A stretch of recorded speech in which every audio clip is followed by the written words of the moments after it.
부르신 것에 후회가 없으신 하나님 아버지를 의지하고 믿습니다. 우리가 후회 없으시고 우리를 영원토록 함께 하신다고 약속하신 주님을 붙들고 저희들 살아가는 삶이 되도록 은혜를 내려 주옵소서. 이 시간 이 오후 주께 드리는 찬양과 경배 속에 함께 하심을 믿고 감사하옵고 우리 구주 예수 그리스도의 이름으로 기도드리옵나이다. 아멘. 찬송가 488장 찬양 드리시고 우리 오형 집사님 기도 인도하시겠습니다.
하나님 아버지, 자격 없는 우리를 위해 십자가 사랑으로 값없는 은혜를 주시니 감사드립니다.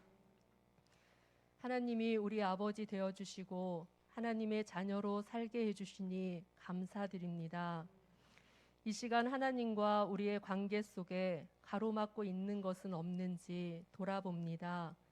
예배를 통하여 하나님과의 관계가 회복되는 은혜를 주옵소서. 하나님 아버지, 참된 지도자가 없는 이 나라와 이 민족을 긍휼히 여겨 주옵소서. 세상의 주권자 되시며 참된 지도자 되시는 주님이 공의와 정의로 다스려 주옵소서. 하늘 영광교회 공동체의 십자가 사랑과 성령 충만한 은혜로 회복시켜 주옵소서. 성령의 도우심으로 기쁨이 넘치는 예배의 자리가 되도록 인도해 주옵소서. 하늘 영광교회 공동체를 통하여 하나님의 나라가 확장되는 복음의 통로가 되게 하옵소서. 믿음의 주요 또 온전케 하시는 이인 예수를 바라보자.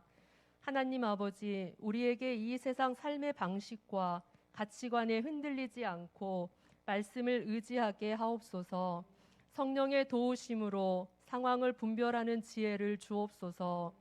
우리의 생활하는 곳이 하나님의 사랑을 경험하는 자리가 되게 하옵소서.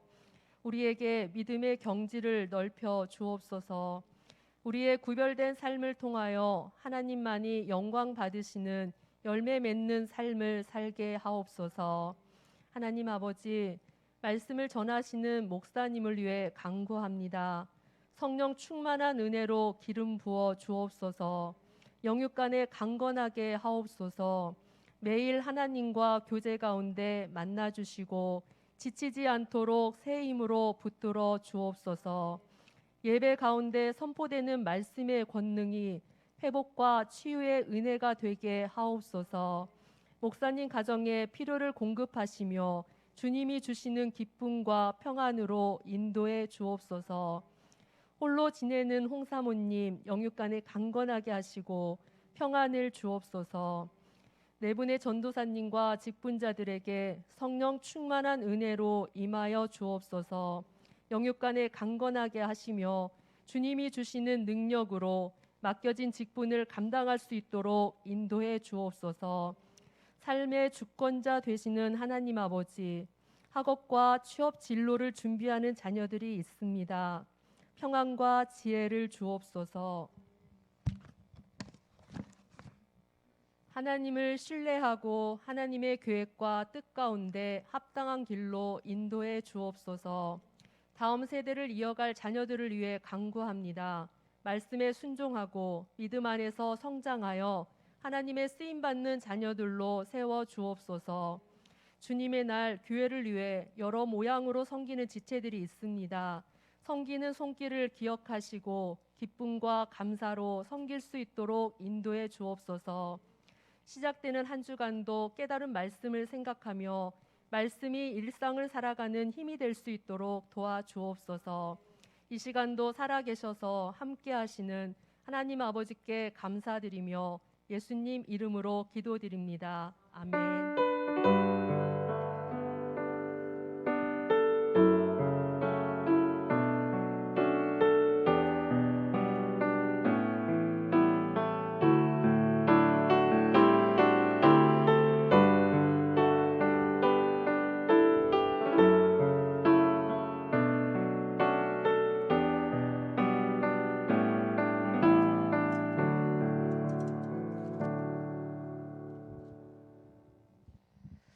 디모데 후서 1장 7절부터 18절 말씀입니다. 신약 성경 343쪽쯤에 있습니다. 디모데 후서 1장 7절부터 18절까지 말씀입니다. 우리 교독하겠습니다. 하나님이 우리에게 주신 것은 두려워하는 마음이 아니요 오직 능력과 사랑과 절제하는 마음이니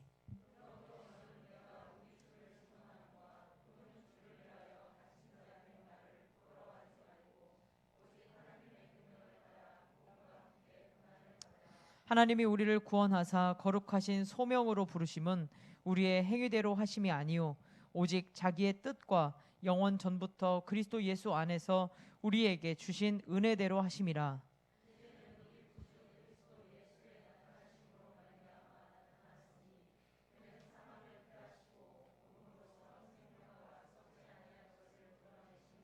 내가 이 복음을 위하여 선포자와 사도와 교사로 세우심을 입었노라.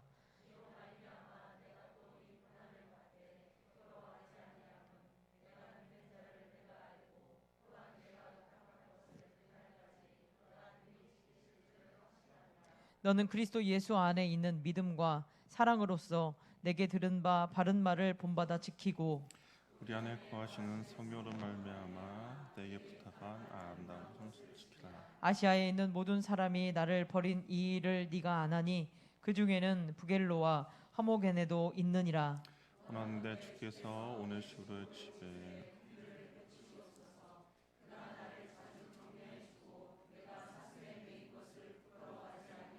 로마에 있을 때 나를 부지런히 찾아와 만났음이라. 함께 읽습니다.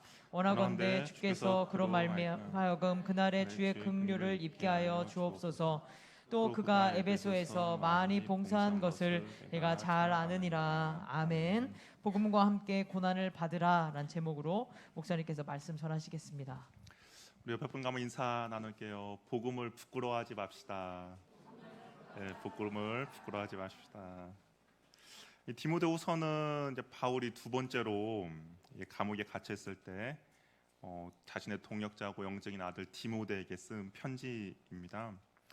바울은 자신의 이제 죽음이 임박해 있음을 알았고, 그리고 이제 어떻게 보면 디모데후서가 바울의 유언과 같은 그런 이제 편지인 것이죠. 디모데는 바울과 함께 계속 같이 2차 선교 여행 때부터 계속 함께 있었고, 또한 이제 바울이 교회를 잘 세운 그 에베소 교회에서 이제 디모데가 거기에서 이제 사람들을 잘 양육하고 교회를 세워가도록 돕는 그런 역할을 잘 하고 있었습니다. 당시 이제 뭐 디모데 후서가 쓰여질 당시에도 뭐 베드로 전서와 마찬가지로 이제 그리스도인들에 대한 박해가 이제 막 시작되는 그런 시간이었습니다. 그래서 네로 황제로 인한 그런 박해가 이제 그리스도인들에게 시작이 되었고, 또한 주변의 황제를 섬기지 않는다라는 이유만으로 이제 그리스도인들에게 박해와 고난이 이제 시작되는 그런 상황이었습니다. 그래서 바울은 이 디모데에게 이제 디모데후서를 말하면서 앞으로 이제 말세의 교회에 일어날 그런 핍박들, 그리고 이단들의 공격들, 그리고 이런 상황을 담대함과 인내함으로 이제 이겨낼 것을 권면하기 위해서 바울이 정말 유언과 같은 편지를 이제 디모데에게 보낸 것이죠. 그러면서 이제 자신이 하나님께서 자신에게 맡겼던 그 복음의 사명을 디모데에게 이제 계승해주기 위한 것입니다. 우리 마치 그 계주를 할 때 앞에 선발 주자가 막 뛰고 나서 그 다음 주자에게 바톤을 넘겨주는 것처럼 바울도 정말 그의 일생을 열심히 뛰었습니다. 복음을 위해서 열심히 뛰었고, 그리고 그것을 이제 디모데에게 넘겨주는 그런 모습이라고 할 수가 있는 것이죠. 그래서 바울은 이제 사랑하는 디모데, 영적 아들 디모데에게 정말 꼭 하고 싶은 이야기, 그리고 정말 중요한 이야기, 그리고 마음속에 간직한 이야기를 이제 하고 있습니다. 바울의 입장에서 디모데를 바라봤을 때는 정말 아픈 손가락이었습니다. 왜냐하면 목회를 이제 에베소 교회에서 하고 있었지만 디모데가 너무 연소했어요. 그러다 보니까 사람들에게 인정받지 못하고 있는 상황이었고, 너무나 어리다 보니까 사람들이 그 디모데를 인정해주지 않았고, 그리고 말과 행실에 있어서 조심해야 했고, 그리고 사람들이 그를 이제 좀 업신여기는 그런 분위기였습니다. 그리고 디모데는 또 이게 육체적으로 좀 연약한 사람이었어요. 그래서 항상 질병이 있었는데요. 그래서 디모데전서를 보면 바울이 그의 편지를 기록하면서 위장이 안 좋으니까 병을 낫기 위해서 포도주를 조금씩 먹을 것을 당부할 정도였습니다. 그러니까 그 에베소라는 상황 가운데 디모데가 목회하기에는 너무나도 척박한 그런 상황이었던 것이죠. 그래서 이제 바울이 계속적으로 편지로 권면하고 있었습니다. 또한 디모데 가운데 어떤 마음이 있었냐면 두려워하는 마음이 있었어요. 걱정과 두려움과 근심이 가득했었습니다. 그의 영적 스승, 영적 아비인 이제 바울이 감옥에 갇혀 있는 상황이었고요. 그리고 에베소 지역에는 특별히 우상이 되게 성행하는 그런 곳이었고, 또한 거짓 교사들이 많이 있던 곳이었습니다. 그러다 보니까 교회가 자연스럽게 공격을 받게 되었고요. 그런 이제 상황 가운데 목회를 하다 보니까 심령이 좀 연약한 디모데는 당연히 힘들어하고 어려워하는 상황이었습니다. 이런 상황 가운데 이제 디모데에게 바울이 펜을 들어서 디모데후서를 기록하고 있는 겁니다. 이 디모데는 저번에 이제 말한 것처럼 큰 만남들이 있었죠.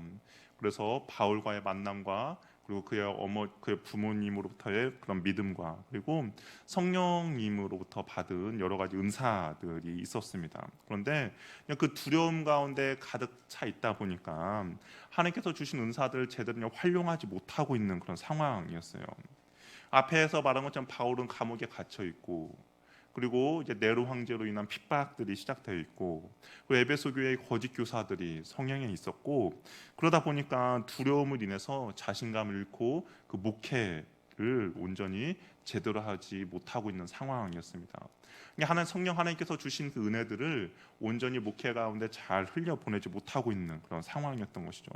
그래서 바울이 편지를 쓰면서 오늘 뭐라고 말하고 있냐면, 우리 7절 말씀인데요. 하나님 우리에게 주신 것은 두려워하는 마음이 아니다라고 이야기를 하고 있습니다. 그러니까 두려워하는 마음은 하나님께서 주신 마음이 아니다라고 이야기를 하고 있어요. 그럼 하나님께서 주신 마음이 아니면 누가 주는 마음이겠습니까? 당연히 사단이 주는 마음이겠죠. 사단은 우리 마음속에 근심과 걱정과 두려움을 심습니다. 그 두려움에 한번 사람이 이게 갇히게 되면 이제 사람의 그 마음을 온전히 지배하게 되는 것이죠. 그러다 보면 마음 가운데 두려움이 가득하고 그것이 나의 마음을 지배하게 되면 하나님을 온전히 바라보지 못하고 하나님을 온전히 신뢰하지 못하게 되는 겁니다. 그리고 대표적인 예로 우리가 민수기 요즘 그 큐티를 하고 있는데요. 정탐꾼들이 그 마음 가운데 두려움이 찼잖아요. 가나안 땅을 우리가 정복하지 못한다라고 했습니다. 근데 그 두려운 마음이 차다 보니까 예전에 하나님께서 베풀어 주신 은혜도 기억나지 않고 하나님의 말씀도 기억나지 않습니다. 그냥 그 두려움이 자신들의 상황과 환경을 온전히 이끌어 가게 되었다라는 것이죠. 두려움이 사람의 마음을 지배하면 그와 같다라는 겁니다. 하나님이 보이지 않아요. 하나님의 말씀도 생각나지도 않습니다. 그러니까 하나님을 온전히 섬기지 못하고 하나님을 온전히 신뢰하지 못하게 하는 것이죠. 그래서 하나님을 바라보아야 그 두려움을 이길 수 있는데 두려움이 내 마음 가운데 가득 차니까 문제만 바라보게 된 것이고 그러다 보면 절망 가운데 빠지게 되고 낙심하게 되고 그리고 낙담하게 된다라는 겁니다. 그러니까 이것이 사단의 전략인 것이죠. 그래서 바울이 말하는 거예요. 두려워하는 마음은 사단이 하나님이 주시는 마음이 아니다라고 이야기를 하고 있습니다. 반면에 하나님이 주시는 마음이 있다는 거예요. 하나님 주시는 것은 능력과 사랑과 절제하는 마음이라는 겁니다. 이 능력이라는 것은 성령께서 그리스도인들에게 증인이 되게 하기 위해서 준다라는 그런 의미인데요. 주님이 나와 함께 하심으로 가지게 되는 용기와 담력입니다. 그러니까 나는 별거 없지만 주님께서 나와 함께 하시니까 나에게 그런 담력과 용기가 생기는 것이죠. 다윗이 시편 23편을 고백했던 것처럼 내가 사망의 음침한 골짜기를 다닐지라도 내가 해를 두려워하지 않는 것은 주께서 나와 함께 하시기 때문이라는 것이죠. 아무리 상황은 힘들어요. 정말 사망의 음침한 골짜기입니다. 그럼에도 불구하고 두려워하지 않는 것이죠. 왜냐하면 나와 함께 하시는 그런 하나님 때문에 용기와 담력을 갖는 것입니다. 나는 약하지만 주께서 함께 하시기에 담대한 마음을 갖는 것이죠. 내게 능력 주시는 자 안에서 내가 모든 것을 할 수 있다라는 고백입니다. 암담하고 두렵고 절망적인 그런 상황 속에서도 주께서 나와 함께 하시기에 내가 부족함이 없다라도 고백하는 그 믿음이 바로 하나님께서 주시는 능력이라는 것이죠. 두 번째는 사랑이라는 겁니다. 사랑과 두려움은 함께 공존하지 못해요. 이것은 성경에서 그렇게 말하고 있는데요. 요한일서 4장 18절 말씀을 보면 사랑 안에는 두려움이 없고 온전한 사랑이 두려움을 내쫓나니 두려움에는 형벌이 있습니다. 두려워하는 자는 사랑 안에서 온전히 이루지 못하였느니라. 그러니까 사랑이 있으면 그 두려움이 사라진다라는 겁니다. 이것도 하나님에 대한 확신함이죠. 하나님이 나와 함께 하시고 하나님께서 나를 붙들어 주시고 하나님이 나를 사랑하신다는 그 확신함으로 인하여서 마음의 그 두려움을 쫓아낸다라고 합니다. 사랑하는 사람을 위해 죽음 앞에서도 두려워하지 않는 것이죠. 능동적으로 움직입니다. 헌신과 수고가 있습니다. 나의 유익을 먼저 계산하고 세마하는 것이 아니라 하나님이 나에게 주신 사랑을 경험하고 나도 그 사랑을 온전히 흘려 보내는 것이죠. 내 중심에서 타인의 중심으로 바뀌는 겁니다. 원래 나에게는 없었는데 하나님께서 나에게 그 주신 사랑, 나에게 부어주신 사랑으로 인하여서 나만 그 사랑을 간직하고 있는 것이 아니라 그 사랑을 또한 다른 사람에게도 흘려보낼 수 있는 넉넉한 마음이 바로 하나님께서 우리에게 주시는 능력이라는 겁니다. 세 번째는 절제하는 마음이에요. 절제하는 마음은 마음을 다스리고 통제한다라는 의미가 있습니다. 굽은 마음을 곧게 하며 자신을 항상 돌아보고 가꾸며 하나님의 거룩한 백성답게 살아가도록 만드는 것이죠. 이 절제하는 마음으로 인하여서 죄들을 우리가 버리게 되는 것이죠. 음란함을 버리고 돈과 명예를 쫓지 않으며 교만해져서 높아지는 마음을 붙잡아 줍니다. 나를 나타내고 나를 드러내고 나를 높아지려는 마음이 아니라 겸손하게 하나님만을 바라볼 수 있게 해주는 그런 마음이 바로 절제하는 마음이라는 겁니다. 이것이 바로 하나님께서 주시는 마음이라는 것이죠. 두려워하고 있는 그 디모데에게 바울이 하나님께서 주시는 마음은 능력과 사랑과 절제하는 마음이다. 그러니까 하나님의 사랑이 온전히 풍성히 드러나게 하는 거, 하나님의 그 은혜로 인하여서 상황과 환경을 뛰어넘는 능력을 주는 것이 바로 하나님이 주시는 마음이다라고 이야기를 하고 있습니다. 그래서 바울은 8절에 이렇게 말해요. 우리 8절 말씀 우리 한번 같이 읽어보도록 하겠습니다. 같이 한번 읽을게요. 시작.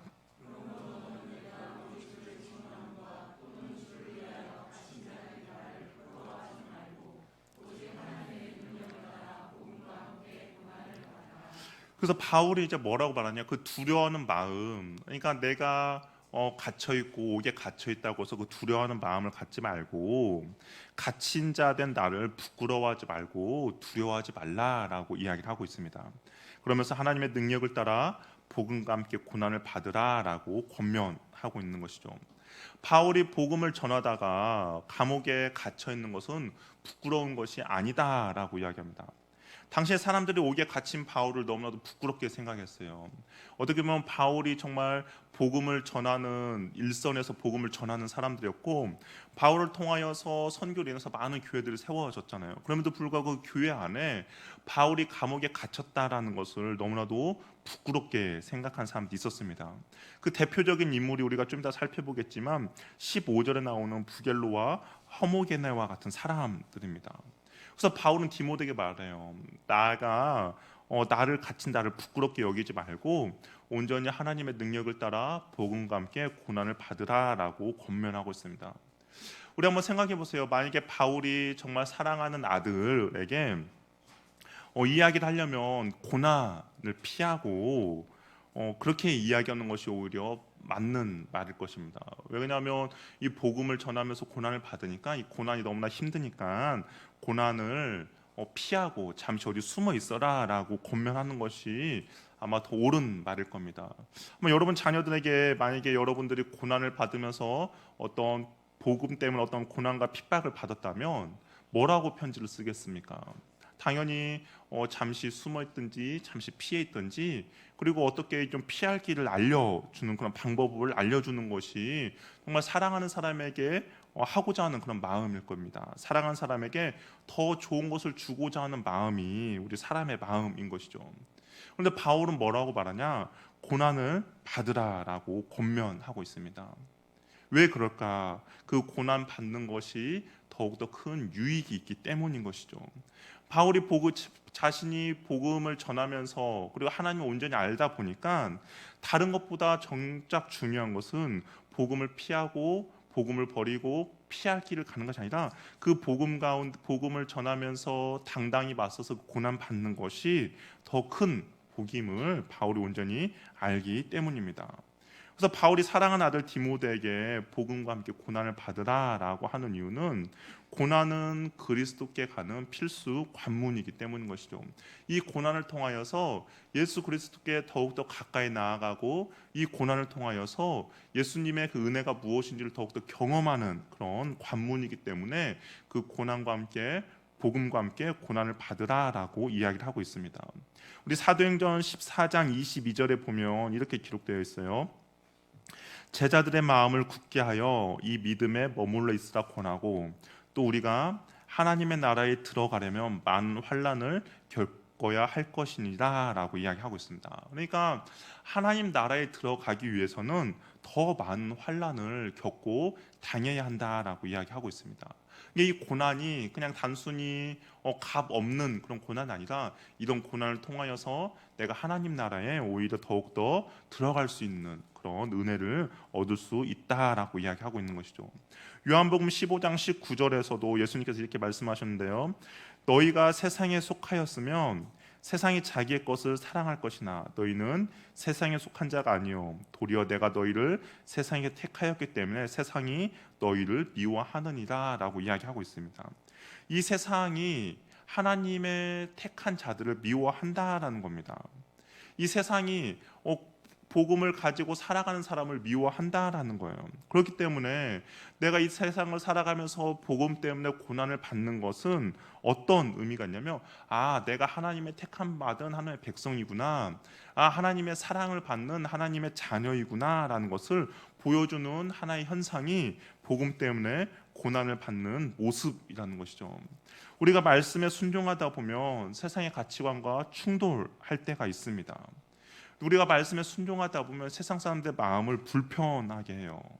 우리 집안에서도 처음 신앙생활을 하시는 분들을 많이 경험해 보셨을 것입니다. 내가 일대의 신앙을 가졌으면 내가 교회 다닌 것이 뭐 본인들에게 어떤 특별한 영향을 끼친 건 아니에요. 그럼에도 불구하고 그냥 교회 간다는 이유만으로 그런 핍박들을 받는다라는 것이죠. 근데 그런 핍박이 어떤 거냐면 하나님의 백성임을 보여주는 하나의 증표라는 겁니다. 그러니까 바울이 그렇게 말하는 거예요.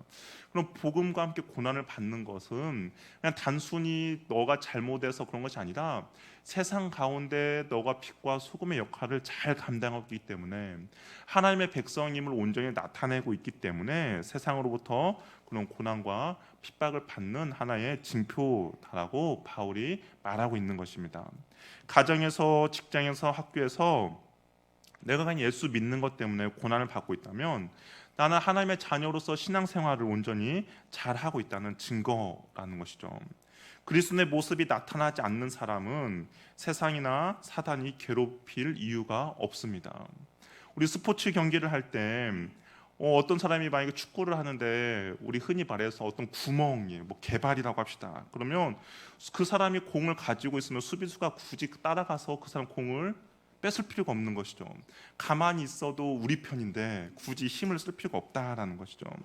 이 세상에서도 마찬가지죠. 세상에서도 내가 그리스도인이라는 것을 나타내지 않고 그리스도의 모습이 나타나지 않는다면 굳이 세상이나 사단이 괴롭힐 이유가 없습니다. 사단이 괴롭히는 사람은 어떤 사람이냐면 그 사람으로 인하여서 복음이 전파되는 것을 두려워하는 사람, 그 사람을 인하여서 하나님의 이름이 온전히 드러나는 사람, 그 사람을 인하여서 예수 그리스도가 누구인지를 알게 해주는 사람을 두려워하는 것이죠. 그렇기 때문에 그 사람들에게는 온갖 경계를 하면서 핍박을 하면서 복음을 따라서 살지 못하게 하는 그런 고난을 주는다고 바울이 이야기를 하고 있는 것이죠. 그래서 우리가 세상을 살아가면서 복음 때문에 고난을 받는다는 것은 내가 주님의 자녀로서 올바로 살아가고 있다는 것을 증거해 준다라는 겁니다. 바울은 과연 이 고난이 즐거웠을까요?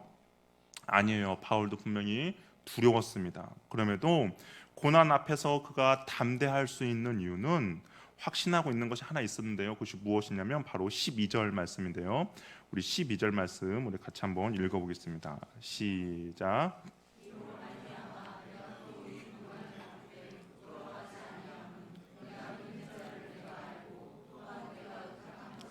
그날까지 그가 능히 지키실 줄을 확신함이라. 바울이 이 고난을 받으면서도 두려워하지 않는 어떤 한 가지 확신함이 있었습니다. 그것은 무엇이냐면 내가 믿고 있는 이분이 어떤 분인지 안다라는 것이죠. 내가 따르고 믿고 신뢰하는 분이 바울은 어떤 분이신지 알았다라는 겁니다. 그분은 어떤 분이냐면 신실하고 자비로우시며 공평하신 하나님을 알았다라는 거예요. 복음을 위해 고난을 받는 자녀들을 그냥 외면하지 않는다라는 것을 알았고요. 복음을 통해서 고난받는 자녀들에게 반드시 기억하시고 보상해 주시는 분임을 알았다라는 겁니다. 그리고 그가 의탁한 것을 그날까지 능히 지키실 줄을 확신한다라는 거예요.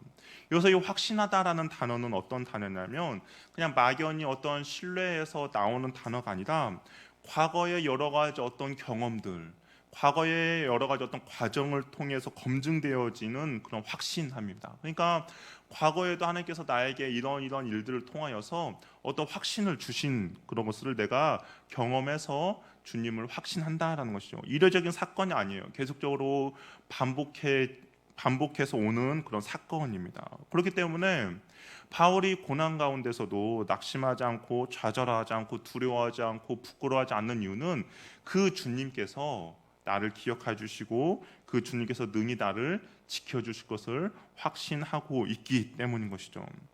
바울은 복음을 위해서 고난받는 나를 외면하지 않으시고 나를 지켜주시는 그 하나님에 대한 확실함이 있었습니다. 그래서 디모데에게도 담대하게 고난과 함께 복음과 함께 고난을 받으라고 권면할 수 있는 것이죠. 왜냐하면 그 하나님께서 이 고난받는 나를 지켜주시고 보호해 주시고 나에게 그 하나님이 온전히 지켜주실 것이나 확신이 있기 때문에 그렇게 담대하게 말할 수가 있었던 것입니다.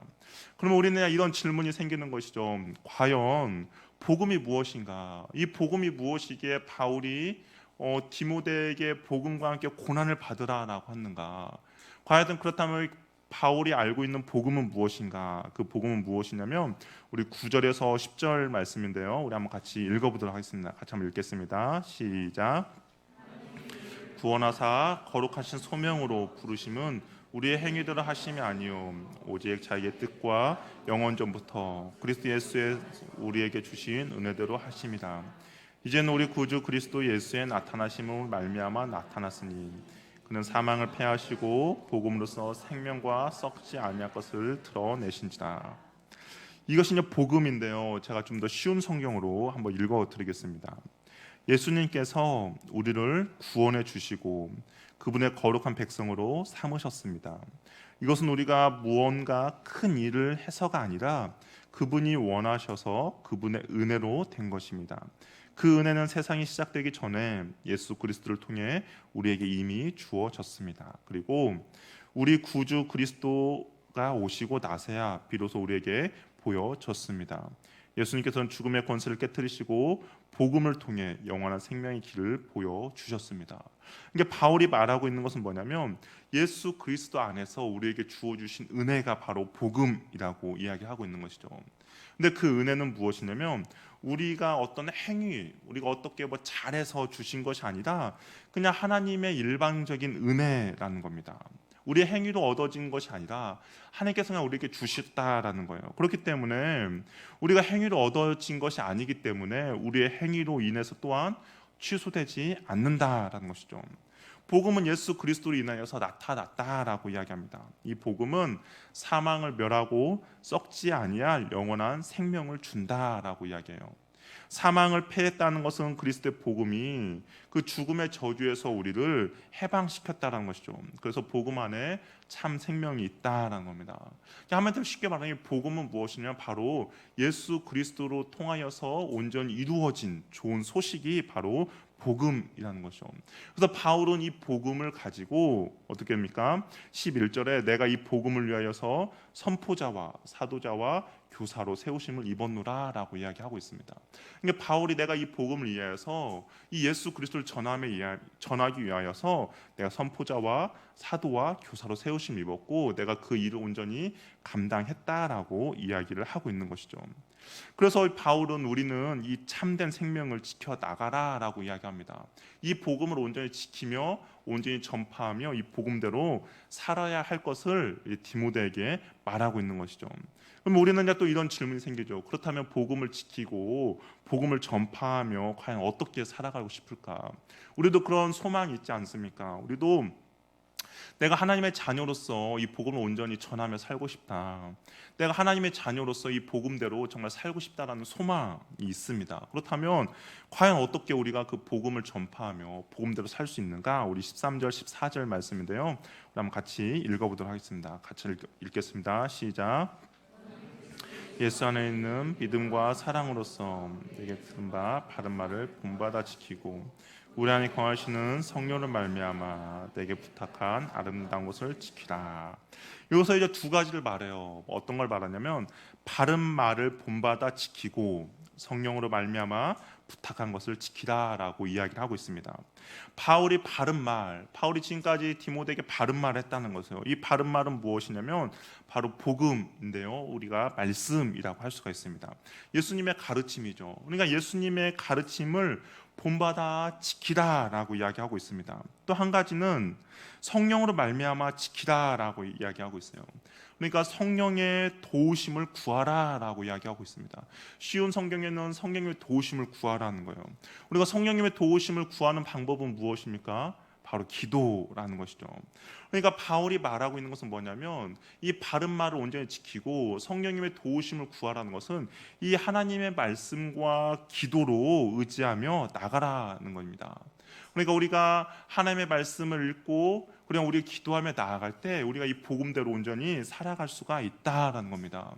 우리가 하나님의 말씀을 읽고 기도하며 나아갈 때 복음을 전파하며 살아가는 인생을 살아갈 수가 있다라는 것이죠. 참된 복음, 참된 생명, 복음을 지키는 방식은 어떤 심오한 방식이 아니라 심오한 방법이고 복잡한 방법이 아닙니다. 그냥 하나님의 말씀을 순종해서 성령을 의지하며 기도하며 나아가는 것이죠. 내가 오늘도 주께서 주신 그 말씀을 붙잡는 겁니다. 그리고 내가 그 말씀대로 살아갈 수 있도록 성령님께 의지하며 기도하며 나가는 것이죠. 그것이 복음을 지키며 복음을 전하며 나가는 방법이라는 겁니다.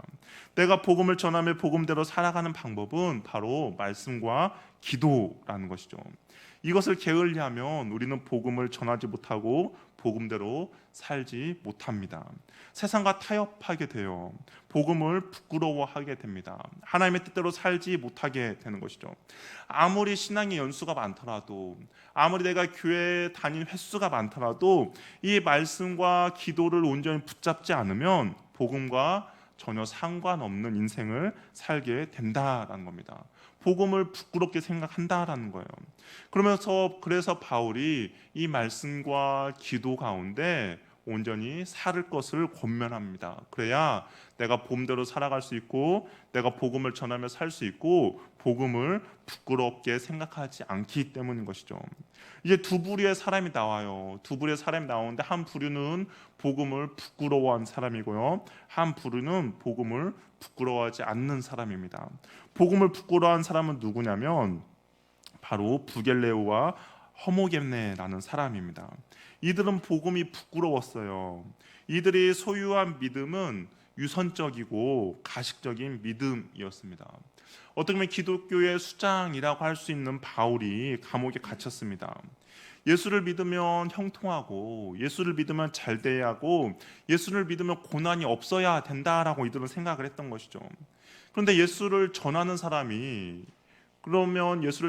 잘 되어야 하는데 어떻습니까? 바울이 감옥에 갇혔어요. 그러다 보니까 이 부겔레오와 헤모게는 바울의 매임이 부끄러웠습니다. 그리고 그들은 생각했겠죠. 복음에도 별것이 없구나라고 생각했습니다. 그래서 이들은 복음에 희망이 없다라고 생각을 했고 결국 복음을 떠나게 되었습니다. 당시 사회는 부끄러운 사람으로 판정나면 모두가 그를 경멸하고 돌아서는 그런 분위기였습니다. 그래서 이 감옥에 갇힌 바울을 부끄러워하고 바울을 떠나 버렸다라는 것이죠. 반면에 다른 부류의 사람이 한 명 나와요. 오늘 본문은 누구냐면 오네시보로라는 사람입니다. 그는 복음을 부끄러워하지 않고 오히려 복음과 함께 고난에 동참한 사람입니다. 바울이 감옥에 갇혀 있었는데 그 갇혀 있는 바울을 위로하고 격려해 주고자 했습니다. 우리 17절 말씀 한번 같이 읽어볼게요. 읽어보겠습니다. 시작. 이 오네시보라는 사람이 로마에 있을 때 부지런히 찾아왔다라고 이야기하고 있습니다. 이 부지런히 찾아왔다라는 것은 어떤 찾아왔다는 그 빈도 수를 말하는 것이 아니라 열심히 샅샅이 바울을 찾았다라는 거예요. 이게 사방으로 찾아다녔다는 겁니다. 이 오네시보라는 사람이 당시에 에베소라는 지역이 있었어요. 그 바울은 지금 로마에 갇혀 있습니다. 이 에베소에서 로마까지의 거리가 약 2,000km의 거리라고 이야기를 하고 있습니다. 서울에서 부산까지가 한 400km, 500km라고 하면 5배 정도의 되는 거리인 것이죠. 이 당시에 어떤 교통도 잘 발달되지도 않았고 여러 가지 힘들고 어려운 상황입니다. 그런데 이 바울이 감옥에 갇혔다라는 이야기를 오네시보가 듣고 나서 그 바울을 찾아 나섰다라는 거예요. 우리 당시에 지금은 이게 사람이 이제 어떤 전자의 어떤 컴퓨터 같은 것이 잘 정리가 돼서 이 사람이 어디에 살았는지 어디에 머물고 있는지를 금방 찾을 수 있습니다. 근데 당시에는 그런 것들이 전혀 불가능한 상황이죠. 사람들에게 수소문하고 그 이야기를 듣고 또 그쪽에 가보고 또 그곳에도 물어보고 하면서 그렇게 찾아야 되는 그런 상황이었어요. 그럼에도 불구하고 이 오네시보로는 바울을 샅샅이 찾아다녔다라는 것이죠. 바울을 위로하고 격려해 주는 것을 마다하지 않았다라는 겁니다. 또한 당시에 감옥에 찾아간다고 해서 이 면회가 될 수 있다라는 보장도 없는 것이죠. 힘들고 열악한 상황입니다. 그럼에도 감옥에 갇혀 있는 바울을 부끄러워하지 않고 격려해주고 긍휼을 베풀어주기 위해서 찾아간 것입니다. 이런 오네시보를 바울은 어떻게 하냐? 오네시보로와 그의 집에 긍휼을 베풀어 달라고 바울이 2번이나 기도를 하고 있어요. 우리 16절에도 보면 원하건대 주께서 오네시보로의 집에 긍휼을 베푸시옵소서. 그가 나를 자주 격려해주고 내가 사슬에 매인 것을 부끄러워하지 아니했습니다라고 이야기하고 있습니다. 그러니까 자신을 찾아온 이 오네시보로, 복음을 부끄러워하지 않는 오네시보로에게 하나님께 긍휼을 베풀어 달라고 이야기하고 있는 것이죠. 18절에도 그렇게 되어 있어요. 원하건대 주께서 그로 하여금 그날에 주의 긍휼을 있게 하여 주옵소서라고 이야기하고 있습니다. 여기서 이제 그날에라는 것은 주님 앞에 섰을 때, 정말 주님의 앞에 오네시보가 섰을 때 하나님께서 그에게 긍휼을 입게 해달라고 간구하고 있는 것이죠. 바울이 오네시보를 위해서 기도하고 있어요. 어떻게 됐을까요? 기도가 응답이 됐을까요? 안 됐을까요? 우리가 생각할 때 저는 됐을 거라고 생각해요. 바울이 되게 영적인 사람이잖아요. 우리가 감히 범접할 수 없는 그런 사람인데, 바울이 정말 전심을 다해서 하나님께 간구하고 있다라는 겁니다. 이 간구하게 된 계기는 다른 것이 아니라 복음을 부끄러워하지 않고 그에게 찾아온 오네시보로의 그 행동과 모습이 너무나도 감사했기 때문인 것이죠. 오네시보로의 모든 수고와 헌신을 기억하고 있다가 정말 긍휼을 베풀어 달라고 기도하고 있습니다. 마태복음 5장 7절의 말씀에 있는 것처럼 긍휼히 여기는 자는 복이 있나니 그들이 긍휼을 여김을 받을 것이요 라는 것처럼, 나에게 긍휼을 베풀어 준 이 오네시보로에게 하나님의 긍휼, 하나님이 잊어지지 말라고 간구하고 있는 것이죠. 이 바울의 영적인 대가의 기도를 하나님께서 아마 들어주셨을 것입니다. 오네시보는 하나님의 긍휼을 입게 될 것이에요. 복음이 부끄러서 떠난 자들에게는 이 긍휼이 없습니다. 부겔로와 허모게네에게는 긍휼을 받지, 하나님의 긍휼을 받지 못할 것입니다. 하지만 복음과 함께 고난을 받는 사람에게 주는 긍휼, 이 땅에서 그리고 주님 앞에 섰을 때 받는 긍휼을 오네시보로는 받게 된다라는 것이죠. 우리가 인생을 살아가면서 하나님께서 나를 불쌍히 여겨주신다, 하나님께서 나에게 긍휼을 여겨주신다, 그러면 모든 게임은 끝난 것입니다. 우리가 공간복음을 보면 하나님께서 불쌍히 여겨준 사람들이 있어요. 내가 어떤 병을 갖고 있든지, 내가 어떤 힘듦과 어려움을 갖고 있든지, 심지어는 그 죽은 사람도 예수님께서 긍휼히 여겨주시니까 어떻게 됐습니까? 모든 질병이 다 낫게 됐고, 모든 힘듦과 어려움이 다 극복하게 됐고, 심지어는 죽은 사람도 살아나는 그런 기적을 맛보게 되었다라는 것입니다. 하나님이 긍휼히 여겨주신다는 것은, 우리가 이 땅을 살아가면서 주님의 긍휼을 입는다는 것은 어떠한 것보다 주님의 은혜가 우리 삶 가운데서 넘치게 된다라는 겁니다. 그런데 그 긍휼을 받는 사람이 어떤 사람이냐면 복음과 함께 고난을 받는 사람이라는 것이죠. 복음을 부끄러워하지 않는 사람에게 하나님께서 주시는 긍휼이라는 겁니다. 이 바울이 마지막에 2사람의 이야기를 보면서 정말 어떤 선택의 문제에 서 있는 거예요. 디모데에게 간접적으로 물어보는 것이죠.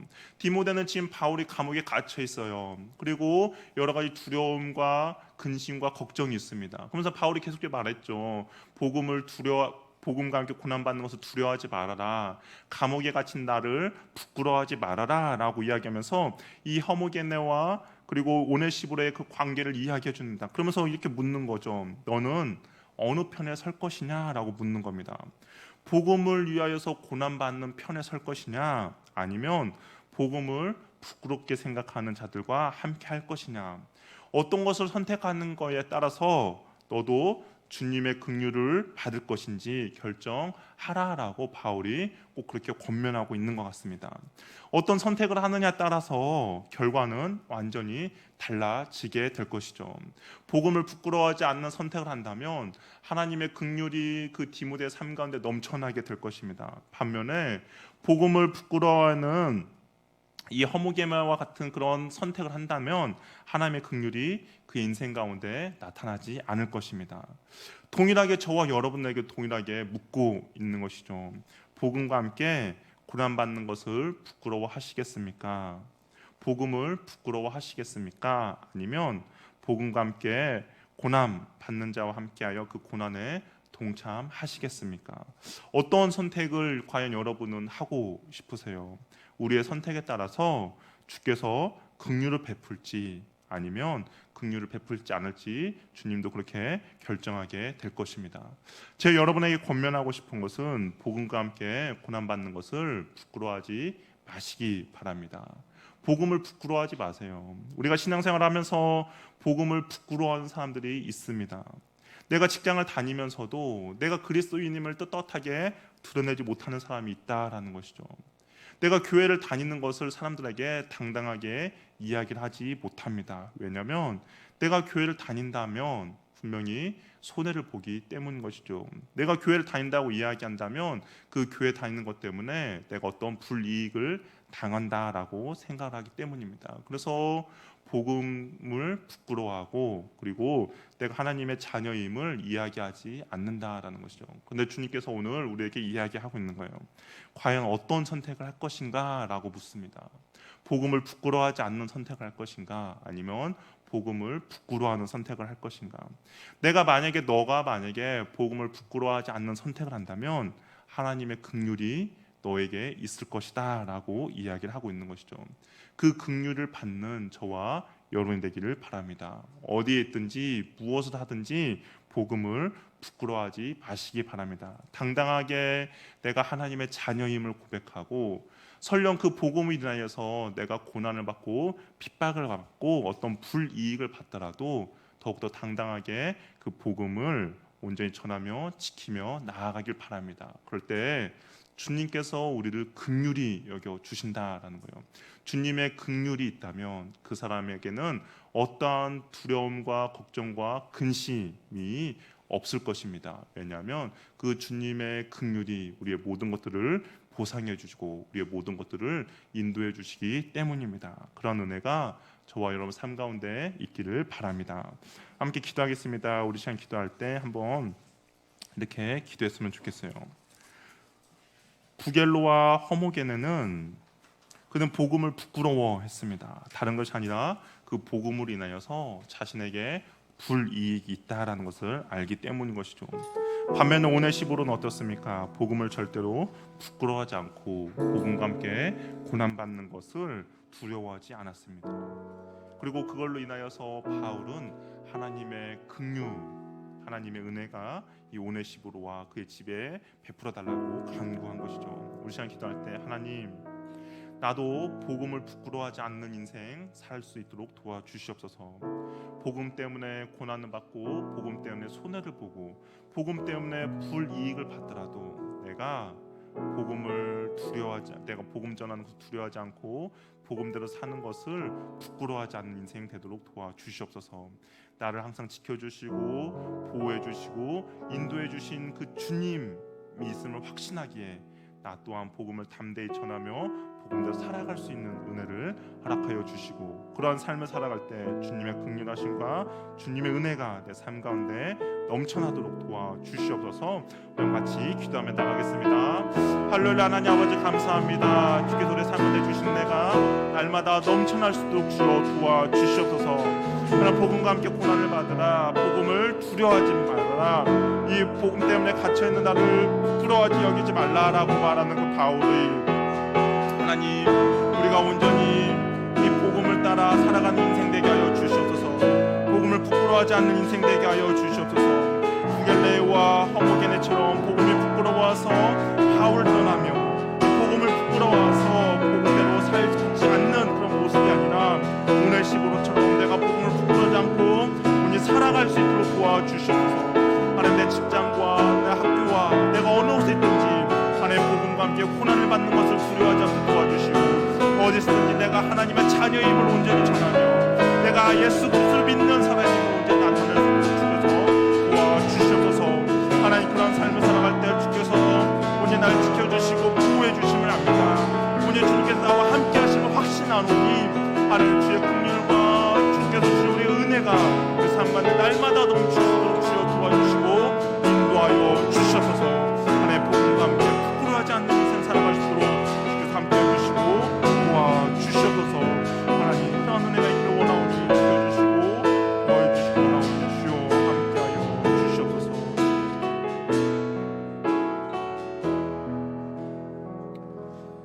사랑의 하나님 아버지, 우리가 복음과 함께 고난을 받는 것을 두려워하지 않고 부끄러워하지 않는 인생 될 수도 도와주시옵소서. 하나님, 내가 어느 곳에서든지 어디에서든지 예수 믿는 것을 당당하게 밝히며 복음 전하는 것을 당당하게 전할 수 있는 그런 주의 자녀 되도록 인도하여 주시옵소서. 하나님, 내가 교회를 다닌다고 해서, 내가 복음대로 산다고 해서 분명히 불이익이 있고 어떤 손해를 보게 될 것이고, 또한 사람들의 미워함과 또한 사람들의 핍박과 여러 가지 많은 오해들을 받게 될 것입니다. 그럼에도 불구하고 내가 복음과 함께 고난받는 것을 두려워하지 않는 은혜를 허락하여 주시옵소서. 다른 이유가 아니라 주께서 나를 지켜주시고 보호해 준다는 그 확신이 있기 때문에 내가 온전히 복음을 잘 감당할 수 있는 그런 은혜를 허락해 주시고, 하나님, 오네시모로처럼 내가 복음을 위하여서 부끄러워하지 않고 온전히 나아갈 때 하나님의 긍휼과 하나님의 자비가 내 삶 가운데 넘칠 수 있도록 도와주시옵소서. 하나님, 바울이 오네시모를 위하여서 주의 긍휼이 그와 가정 가운데 넘치도록 간구했던 것처럼, 하나님, 내가 복음을 위하여 살고 복음대로 내가 살고자 나아갈 때 하나님의 긍휼이 우리 자신과 우리 가정 가운데 넘칠 수 있도록 주께서 함께하여 주시옵소서. 하나님께서 주시는 그 마음을 가지고 온전히 살아가고자 원하오니 하나님, 두려움에 사로잡히지 않도록 도와주시고, 하나님의 주시는 그 마음이, 하나님이 주시는 그 긍휼이 우리의 삶 가운데 넘칠 수 있도록 인도하여 주시고 붙들어 주시옵소서. 감사하고 사랑 많으신 예수님의 이름으로 기도합니다. 아멘.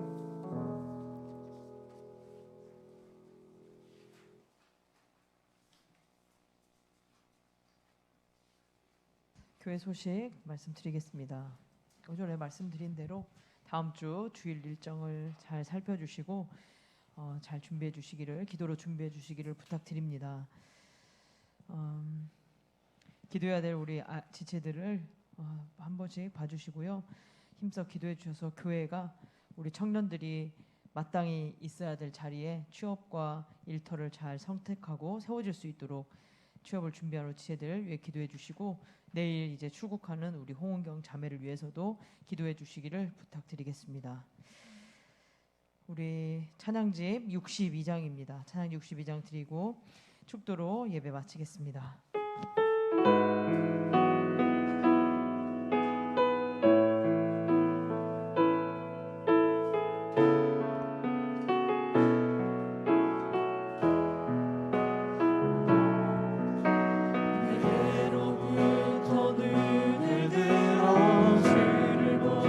시작할 때 주의 일을 보겠네.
기도하겠습니다. 사랑의 주님, 우리가 복음을 부끄러워하지 않고 우리가 알고 있는 복음대로 온전히 살아갈 수 있는 주의 자녀들 되도록 인도하여 주시옵소서. 우리가 복음대로 살고자 할 때 말씀과 기도로 우리가 온전히 복음대로 살아갈 수 있는 힘과 능력을 받을 수 있도록 도와주시고, 또한 내가 어느 곳에 있든지 예수 믿는 사람이라는 거, 예수 그리스도를 따른다는 사람, 복음을 전하는 사람이라는 것을 부끄러워하지 않도록 주께서 은혜 베풀어 주시옵소서. 분명 우리가 복음대로 살고자 한다면 어떤 힘든과 어려움과 핍박과 고난과 불이익이 우리의 삶 가운데 나타날 것입니다. 그럼에도 불구하고 내가 복음대로 살고자 할 때 주님의 그 긍휼과 위로와 자비가, 그리고 주님께서 우리를 지켜주시고 보호해준다는 그 확신을 가지고 복음대로 살아갈 수 있는 힘과 능력을 우리에게 허락하여 주시옵소서. 이젠 주 예수 그리스도의 은혜와 하나님의 사랑과 성령님의 교제, 교통, 충만하심이 복음과 함께 고난을 받으며 복음을 부끄러워하지 않는 주의 자녀들에게 이제부터 영원토록 함께 있을지어다. 아멘.